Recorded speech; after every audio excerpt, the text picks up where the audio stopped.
It's a natural part of empathy that when you see somebody that is struggling, you want to try and fix their problems. What I want to talk to you today about is the fact that this is a trap.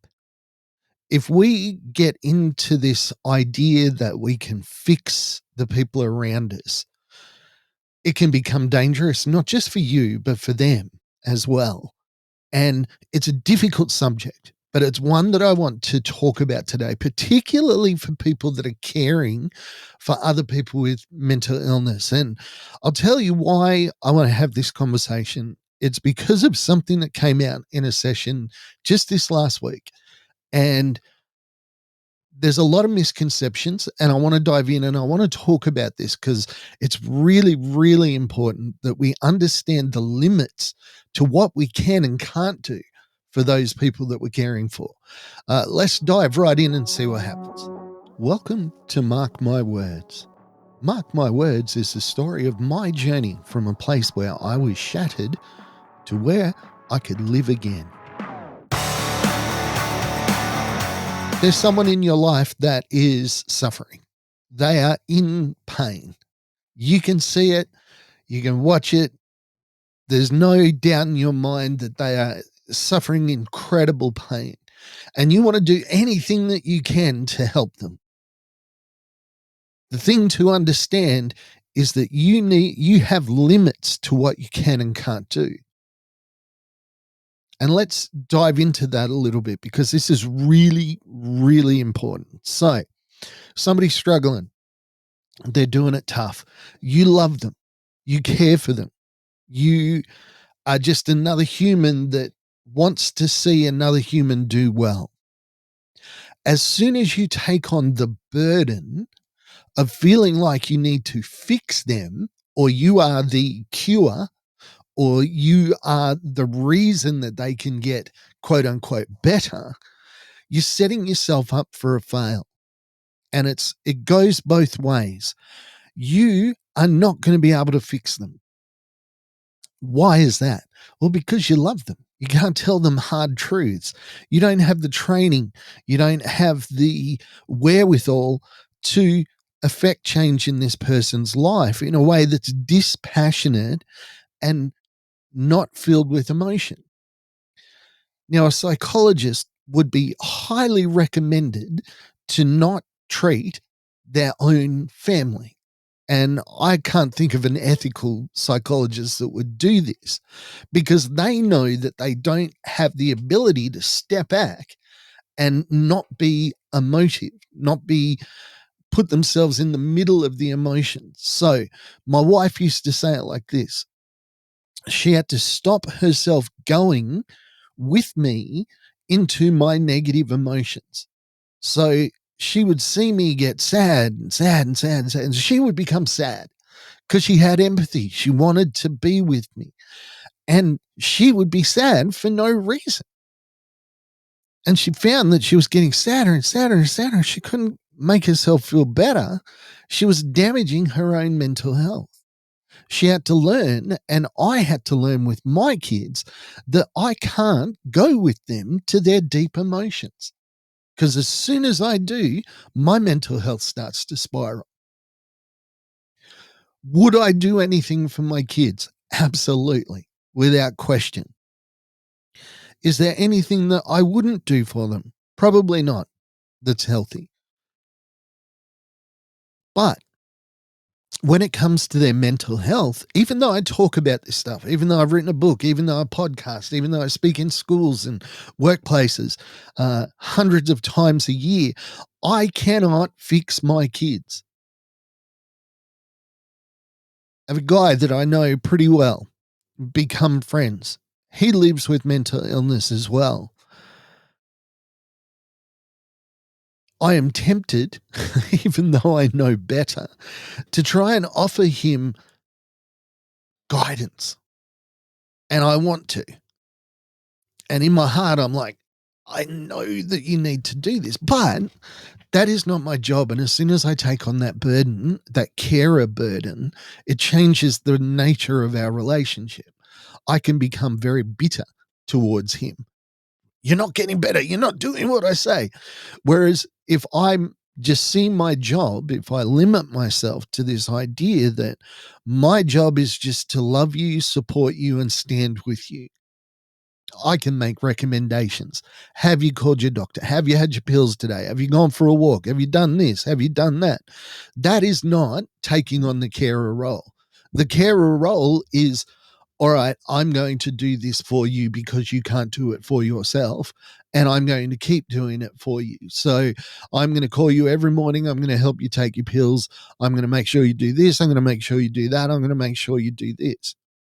Now, in one respect, when you're dealing with somebody that is not responsible or able to make those decisions, then yes, you are their carer.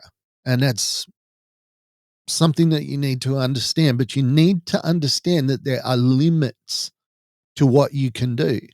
So, with my kids, I can do all those things. I can say, mate, have you had your pills today? When was your last psychology appointment? Are you are you doing your walking? Are you doing this? Are you doing that? These are things that a psychologist has told them that they need to do. I'm just reinforcing that. I'm not caring that for them in that respect. Well, I am caring for them and I am their carer, but I'm not taking on the responsibility for trying to fix them. I'm taking on a responsibility to support them, love them, help them make good decisions. But in no way am I thinking that everything that I'm doing is going to fix my child. Because give it a year, give it 2 years, give it 6 months in my case, I started to feel guilty, started to feel shame. I'm a bad parent. I can't fix my kids' problems. I can't do anything about it. No, that's not right. I had to change my thinking and I had to say to myself, okay, Mark, this is what you can do. You can support them. You can love them. You can care for them. You can be there for them. Understanding that I can't fix them. It's not something that I'm ever going to be able to do. And there is a freedom that comes from that. There is a freedom and a liberation that comes in your thinking where, yes, my responsibility is to love and support and care for my child. But as far as fixing them, I can't do it. I can't do it. It's like a car. I can change the oil in a car. I can change the water in a car. I could, I can look after my car. But when my car fully breaks down, I can't do anything about it. Do I feel guilty about it? No, I take it to a mechanic and let them sort it out.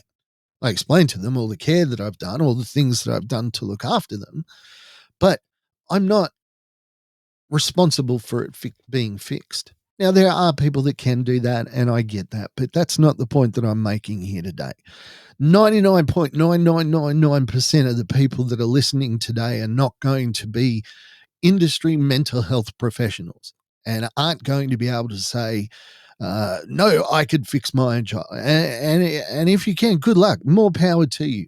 But for the rest of the 99.999% of us, we need to understand this. And it's so easy to lose sight of. We did this session, a similar one to this, about a year and a half ago, and a lot of people listened and they got a lot out of it. But when I was in a session this past week, a person said something to me about they are in a situation where they need care. And they were asking about how they care for the people. How can they fix the people around them? And I stopped them and I said, why are you trying to fix them? Why is the word fix the word that you're using here? Why aren't you using the word care for or support or help? Why fix? And I was trying to help this person understand that they need to change that mindset. You might have friends, you might have family, people that you love, people that you want to see do well. And I'm not saying don't support them. Clearly, that's not what I'm saying. But what I am saying is know the limits to what you can do. Because if you don't, there's a couple of bad things that can happen. And let's talk about those bad things. One, first off, you'll feel guilt because it's not working. They'll have a fall, they'll backslide, they'll go backwards, whatever, and you will feel like it is your fault. You've failed. You're setting yourself up for mental health problems. The second one is a person can become overly dependent on you. Now, the thing about that, why that's bad, is we've all been there when we've had that needy friend that uses us for everything and it becomes suffocating. We begin to resent them, begin to hate them. Why are they doing this? This is not what I signed up for. Well, kind of, unless you were clear, yes, it is. The other thing that can happen is the person can get a false sense of security. They come to you and their problem seems to be fixed for a little while. Then they forget that they still need to do all this other stuff. They still need to psych appointments. They still need to take their drugs. They can lose sight of the fact of who is the one that can actually help them in this situation.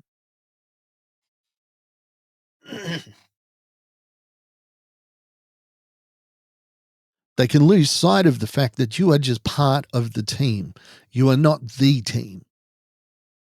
And that's a very important distinction to make because they can become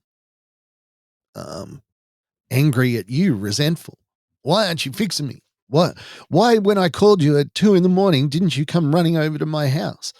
And all these things become blockages to recovery from mental health. Why am I talking about this today? Because I didn't understand how many people don't understand this. And it's a lesson that needs to be said over and over again. Now, you're caring for somebody that you love. I get that.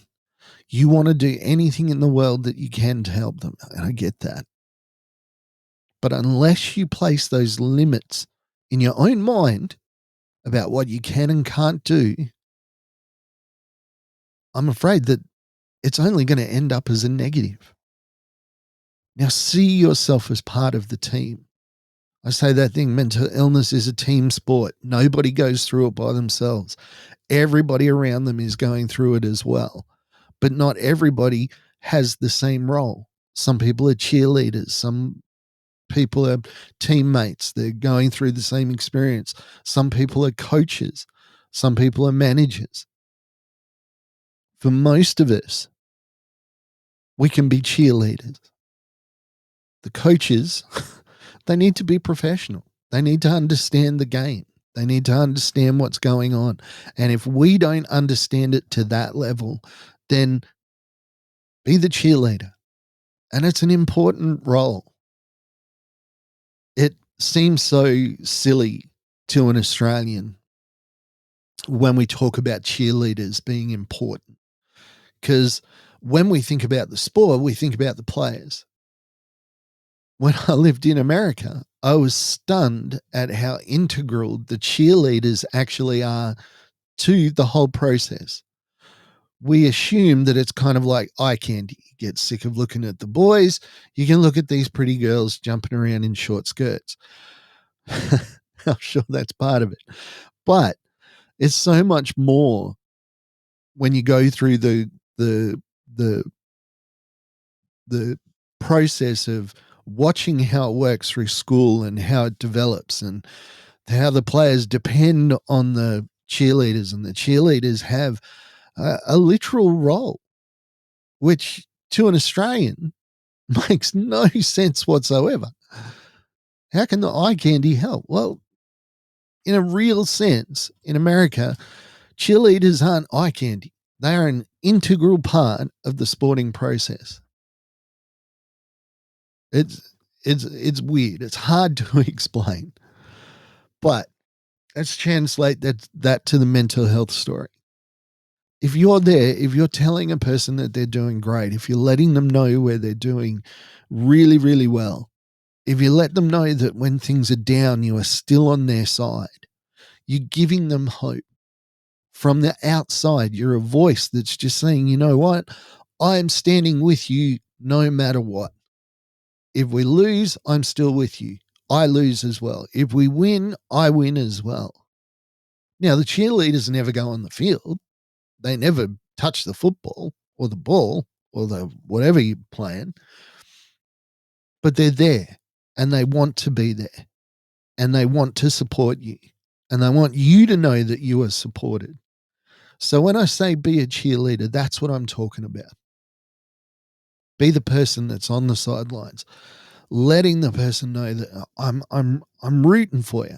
I'm on your side. I'm supporting you. I'm barracking for you. Whenever I say rooting for you, it's such an American expression. And in Australia, it means something very, very different. But we're barracking for you. That means rooting for you if you're in America. Look at, I just want to reinforce this idea that a friend can't fix a friend, but doesn't mean that you're not part of the process. Doesn't not mean that you're not integral. Doesn't mean that you aren't crucial to what's going on. Understand your limits, and you will be a better carer. You will be a better supporter. Imagine a cheerleader that thought, I could do the quarterback's job. I could do the kicker's job. And I'll go on the field and I'll do it just because I can. It's the wrong place. It's the wrong time. It's the wrong sport. Be the cheerleader. Be on the sidelines. Understand your limitations. I think that's a healthier way to think about how you're going to support the people that you love. And it's something, honestly, I have to remind myself of. Something I forget. I've been caring for my kids for 21 years. I've been dealing with their psychological issues for 17, 18 years. And still, I often forget I'm just a cheerleader. I'm not the person that can fix everything. And that's okay. Hey, I want you to have a great week. Thank you very much for listening today. Please like, share, and subscribe. I am trying to get to all the messages that have been coming through. Thank you for them. You have to understand, I can't always mentally deal with all the messages. Sometimes, if there's a negative one, it can throw me a little bit, and I kind of have to leave the messaging alone. But everybody that's subscribed recently, thank you so much. And yeah, like, share, subscribe. Let's get the word out there. I appreciate you, and I look forward to speaking to you again next week. Bye for now. Thank you for listening to Mark My Words. I'd like to thank my producer, Meredith Brosnan, and also Torian, Kevin, and Lorraine. And I can't forget the band Adelaide, who allows us to use their song as our theme.